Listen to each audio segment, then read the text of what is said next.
Hello and welcome to the Literary Bar. Happy 2025 to you. December was dirty, plenty parties. I even danced with a gorilla in Abeokuta.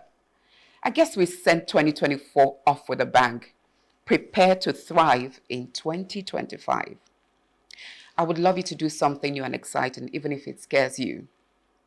So today we have a masterclass because my guest is a master at his crafts, and I invite you to join me to get schooled at a literary bar. Grab your cup of tea and join us after the break.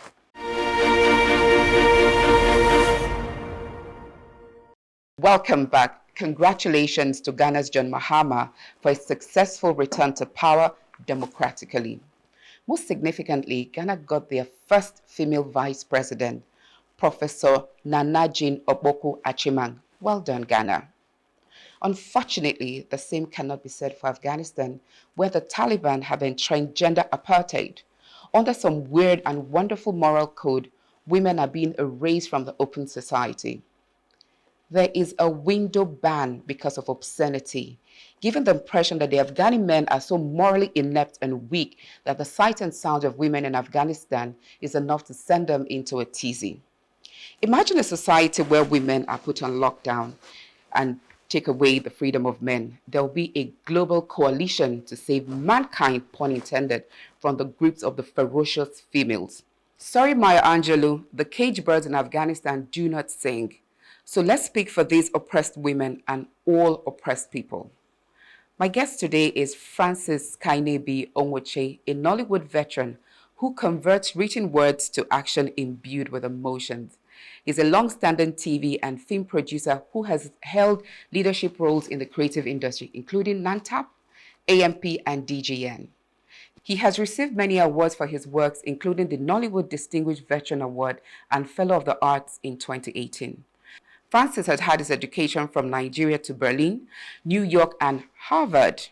He has acted in some of the popular soapies like Tinsel, Sugar, Glass House on Africa Magic, and some on Showtime Africa. He has worked as story consultant for Netflix movies such as Merry Men 3, Alter Ego, Blood Vessel. He has entertained us with his sonorous voice on Motherland, a musical stage play at Terra Culture. And he's going to sing here today. He can't even get away with it. Francis is filled with a joie de vivre that makes him an absolute delight to have around. So you stick around, and after this break, we're going to go into it with Francis.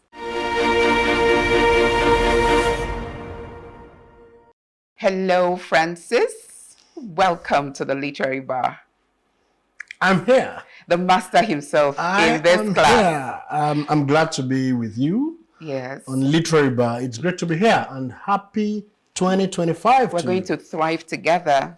Yeah? Amen. Amen. You know, I already said you can sing, so just hold the thought that you are going to sing before this show ends. So long as we do it together, that's fine. No problem. I'll just mime, right? So, congratulations on so many things, right? You just finished a state production now, Once Upon a Four. Yes, Roberts. yes. How's that? Very good, very good. That's Professor Femi Oshofison's Once Upon Four Robbers.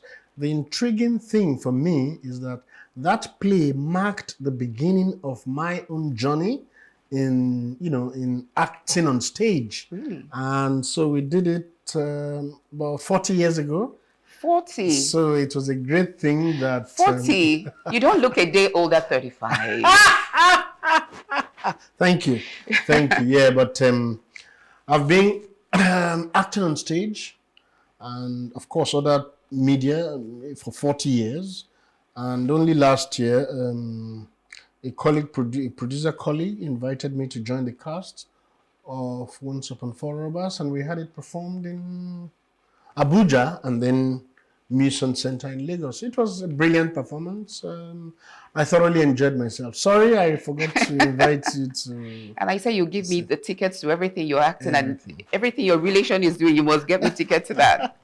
So talking about acting, which is really why we're here, because we're talking about scripts to the screen. As an actor and a producer, what stands out when you are presented with a script? as a producer, it speaks differently. As an actor, it speaks differently. I mean, Okay. if I'm presented with a script as an actor, my core business is to understand what the story has been, that the director wants to project, understand what the responsibilities that I owe on the project, if I like it, and then if I do like it, then we begin the conversations on the remuneration, and then if The money, when that clicks, money and paper. omble, omble, omble, go and do omble. Okay, okay. Let me start from 40 years ago. Did you always want to be an actor? I was very critical in my secondary school, in the literary and debating society. Because you studied surveying. Yeah, Yes, yes. okay. So I was giving you the trajectory. I was very good in the literary aspects of the Okay. work, and then so when I didn't gain admission into university early enough, and then I just said, you know what, I might as well, join a group at the National Theatre. At the time, it was called Anansa Playhouse, and there are quite a number of us, myself, Shegun Arinze. RMD was coming for his youth service at the time. This was 1984, Wow. 84 going to 85. And that was the play that marked my own Once entrance upon a in. four Yes, robbers. yes, yes. And it was brilliant. We performed it in February 84, 85 to mark Muritala Muhammad's the celebration of his the murder and all of that. Yeah. Wow. So yeah, I was glad to be on the cast this few weeks back. So. That's really nice. So, when you get a script as an actor, do you get does it matter the other people that will be in the play with you?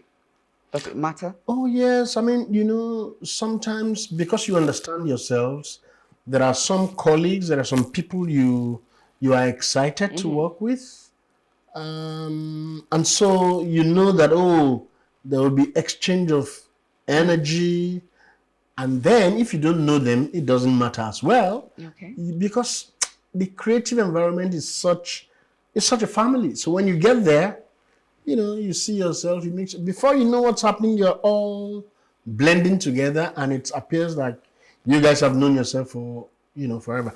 Sometimes when you go on set, you never see those people again for the next 10 years. Wow. You never see them. But if you guys were properly connected before, and you see yourselves, there are some friends that you have in the environment, whether on set, off set, you see yourselves anyway, so.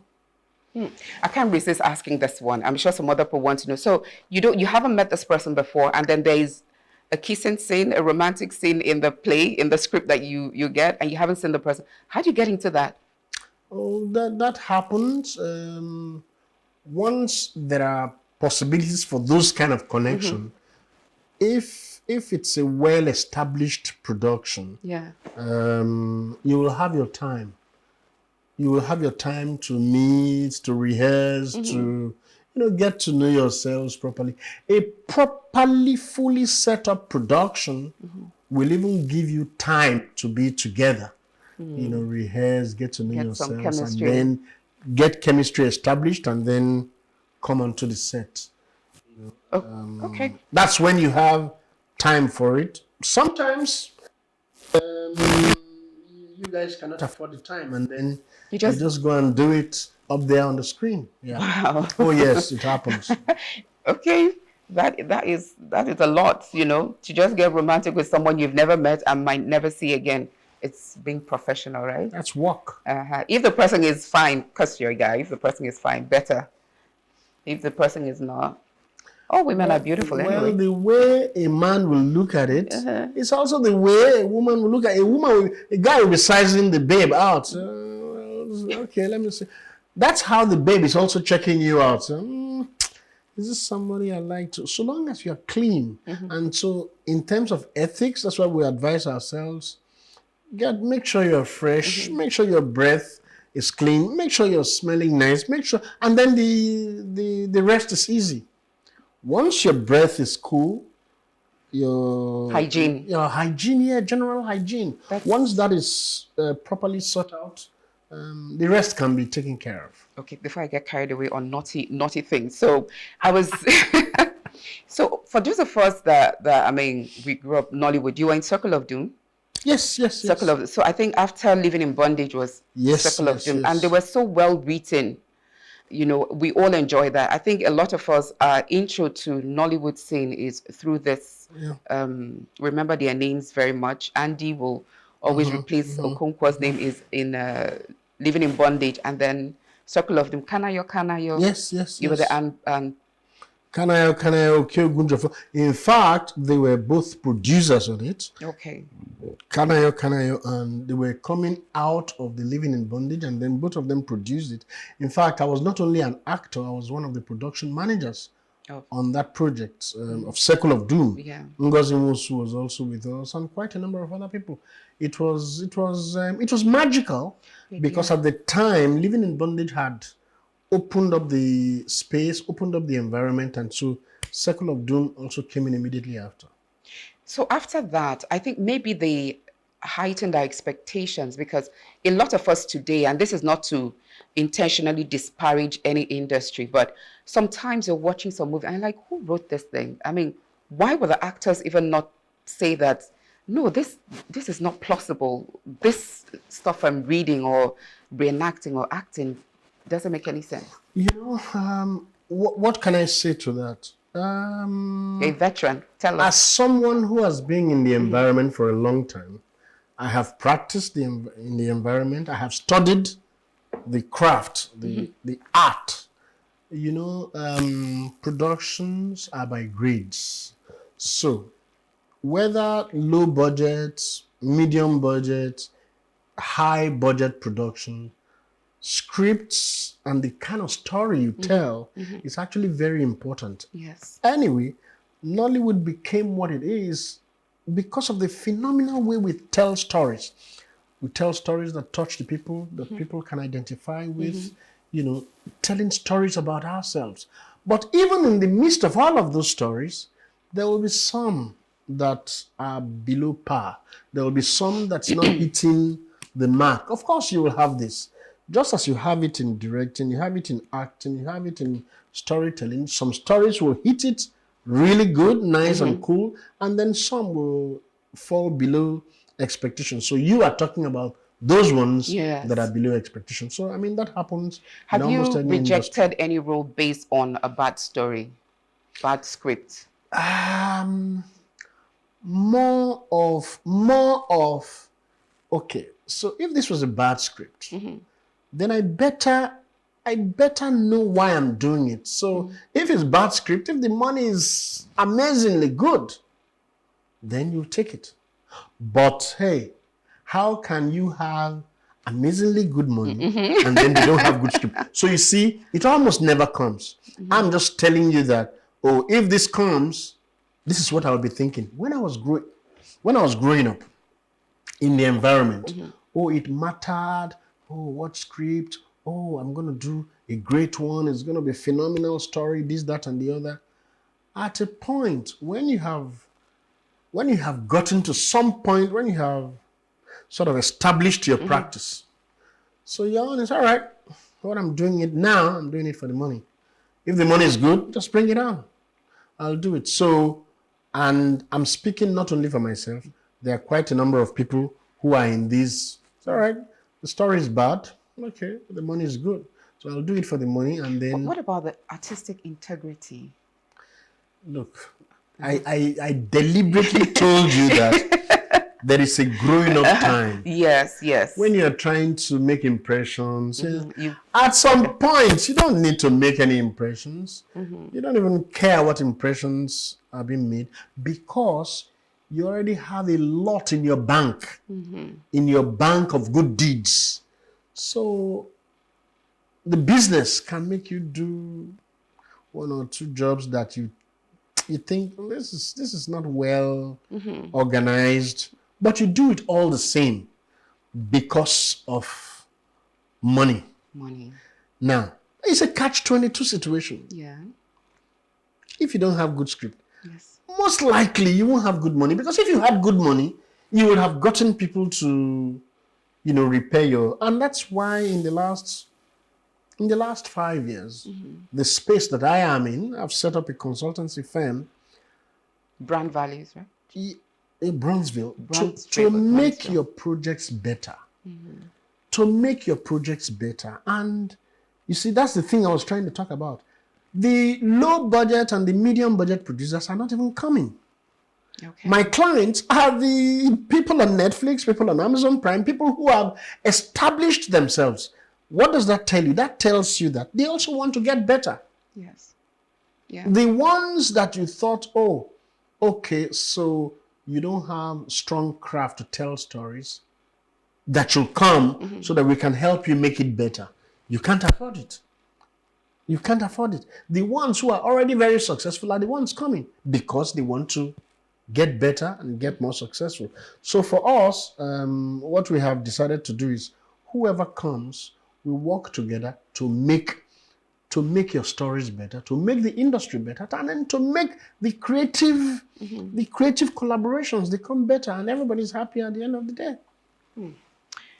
That is really interesting because we will admit, me and the rest of all of us will admit that the Nollywood industry has grown.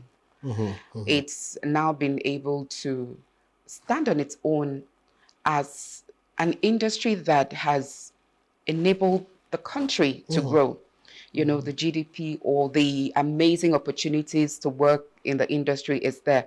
And we can see that, I think before, people used to look down on actors and acting. But now we can see even people well-educated, people like you, younger people who are coming out from school, coming from abroad, want to be there because I believe the story is getting a lot better. But that's your life as now an actor. So how'd you get into production?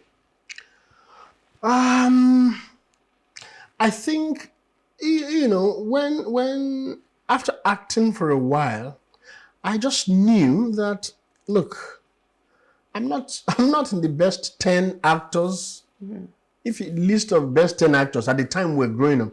So I knew that I had to do other things. I had to acquire. Is there a reason why? Yes. That you're not in the 10 best, Yeah, whatever? What's the criteria for measuring that? No, well, I mean, if in the early 90s, I was not commanding the best roles, I was not commanding the best earnings, I was not earning as much as RMD, for instance, and all of that. I mean, I don't need to mention the names, but I just knew that, look, it will get to a time. I was going to get married. As a single boy, I was okay. I was doing well, but I was going to get married. I was going to start to have children. And so I knew that, look, the producing and management aspect of film production will make my life much easier and better. I mean, again, there were people I was also looking at them for inspiration. Tadio Gidon, Lola Fanikayode, Jimmy Odumusu. Those three were my champion producer directors at the time. And so I committed to making a choice between one of them and say, okay, I was going to understudy this guy. I was going to be like this guy or even better this guy. Who did you choose? I chose Tadio Gidon. And I came to him and he was laughing at me. Look, guys, you're an actor. What do you want to do with production? I said, no, when he knew that I was serious, and I said, okay, take a table. And then I stayed in his place. In 2 years, I was already hiring him. And what does that mean? I have learned enough to now say, okay, you know what? I'm going to get funding and start to make a film. Of course, he supported me a lot. But yes, I still hired him because I produced and he directed. That was how Raging Storm was born. And I made Raging Storm in 1996. It was amazing. I mean, it changed. It was commercially successful, creatively successful. And that marked my signpost as a producer. And I've continued to produce. But don't forget, I'm still acting side by side. And so I act, I produce, I direct. The easiest of all of them is just acting. acting I'm is going to easiest. put you on a spot before we take a short break. So I want you to tell me, you said something about not being amongst the 10, but I just want to say, looking back at your younger self, is there something you could have done differently, especially for the people who are going into the industry in terms of picking the scripts, the roles, whatever they have to? Is there something you could have done a bit differently to have tweaked your trajectory in the creative industry? Trick it to what? See, when you come into the industry, unfortunately, a lot of people come in with the mindset that they want to act. People want to act. People want to be in front of the Fame. screen. Right. But that thousands of people want to be in front of the screen. Yeah. And it doesn't even take much. Anybody can be on the screen. Anybody can become a star. It just takes just connecting with what you are expected to do on screen. But there is just so much that you can do. You will perform better as a producer and a director. In the industry now, there are more than 30 areas of practice. Right. So there are people who are in photography, cinematographers, there are color correction guys, there are editors, there are sound post-production guys, there are the gamut of areas of practice. Right. And they are making real good money. There are people in motion graphics, there are people in animation, there are people doing all stuff. But everybody wants to come and act, And stage, and they want to be on stage and sing. Talking about stage, okay, so we're going to take a short break. When we come back, we will follow him on stage. See you shortly.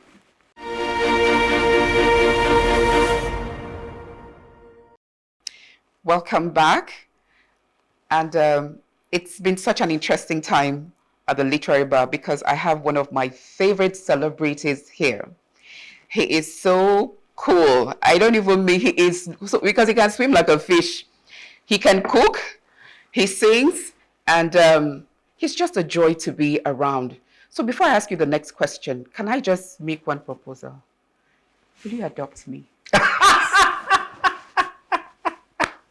Don't laugh, I'm not laughing with you. Just adopt me. But anyways, we've gone on script writing, an aspect of production. And then I saw you at Motherland and you sang so beautifully, so beautifully. How from 40 years ago, you have been on stage off and on, or you took a break from the stage and went on to the movie industry? I took a break. I took a long break. Okay. And the break became too long, longer than I expected. The stage has a way of soaking you in, soaking you fully in. Which one do you prefer, by the way, stage or movie? Because I started with stage, and your craft gets built properly. You have a lot of confidence, a lot of speech, a lot of speech training, confidence. You're on it by the hour.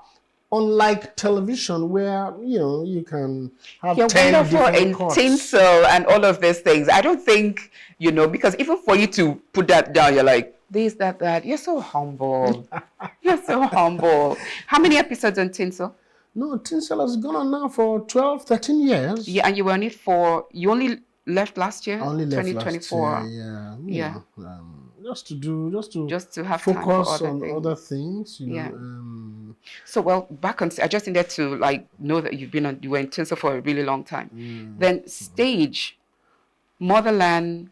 No, Motherland was just something that Bolanle Austin Peters, asked me to do. I was not originally meant to be on Motherland. I mean, I went there for a consultancy pitch.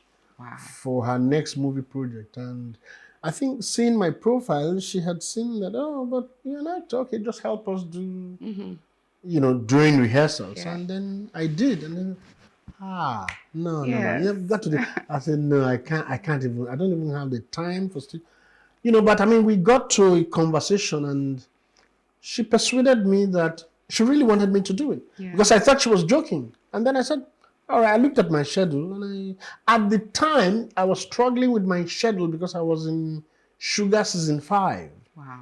You know, Sugar Season 5 is a TV series Yes. sponsored by these South Africans. Mm-hmm. So I was, so I told her, look, this is the schedule I already have. Yeah. She said, I can deal with it. And then we started. And I thought I had an amazing time because at the end of the day, the project was so beautiful. People liked it. So once the people like it, my producer, my director likes it, I like it, then everybody's happy. You know, so I was glad. And then, but I told her, look, it cannot be too often. I will not have all of the time another time. But once in a while, I'm looking again, and then be on stage again. For instance, at the time I was invited to be on Once Upon Four Others, I was actually free. Okay. It came at a time I was free. I was just saying, I can't make rehearsals very often. And the rehearsal was in the University of Ibadan. Wow. So I was going from Lagos to University of Ibadan. By train? By train. And I thoroughly enjoyed The train is that amazing. experience. Yes, The train is amazing. I'm only asking the government where this train land, Ibadan and Abeokuta. First Abeokuta, Abeokuta. Then Ibadan. Let me just say this. The road into your cities are just terrible. Terrible. I beg. Make una do something. I beg. But it's important to establish that the train system is very good. It's fantastic. The government should be encouraged to continue and even spread the link, from Lagos, Abeokuta, Ibadan. They should develop the routes towards Oyo or Far and going into, Lokoja and Abuja. If only the Barawos were allow the government to just do its thing. But anyway, we'll come back. That's a different conversation, but it's something that can be done. Yeah, it takes a lot of commitment, to do this role you're doing. I mean, you had to go all the way to Ibadan. Then you had to show your production is in the stage play is in Abuja, Lagos, rehearsal in Ibadan. That is a lot of commitment. So when you embark on this particular project, you can't have time for any other thing. No, unfortunately not. So how long will a rehearsal be for a place such as Once Upon a Robbers or Motherland, for instance? Motherland was about a month plus. For other people, it was like 2 weeks for me. Okay. That's the time I could afford. But 2 weeks of very hard work. For Once Upon Four Robbers, more than 70% of them were students. Students from University of Ibadan playing chorus, dancers, and the rest. There are some of us from Lagos, and we go to Ibadan once a week, sometimes twice a week, and we did that for 5 visits. And, because we came with some experience, and so 5 rehearsals was enough to, prep us for the entire project. Before, I'm not going to lose sight of the fact that you're going to sing. So let me just manage my time so I can squeeze in that melody from you. Is there a particular work that you're looking forward to acting, a stage play, or even a movie, a book adaptation for a movie? There is even one. There is even one that's going on now. I share credit with Tade Ogido. Okay. It's called Borderline. I am looking forward to it. It's massive, and the pre-production work is currently ongoing. That's a movie. That's a movie. For stage, no, there's not anyone. But, projects come and projects go. If you could pick any book now, any of the plays already written for a stage play, which one or what role would you like? I've tried to interest my friends on Kiriji. The Olaritimi wrote, I think it was Olaritimi that wrote Kiriji, War. There's a war. It's close to Ga, it's close to Basharu Ga. So I'm trying to interest a few of my friends. Look, you guys should go and adapt this Kiriji. I read it as a young actor, and it made a lot of impression on me. And so I think it's absolutely amazing. It's this. No, I don't want to talk about So, the yeah, story. so it's a bucket list. It's on your bucket list yes, and all that. So we'll look forward to.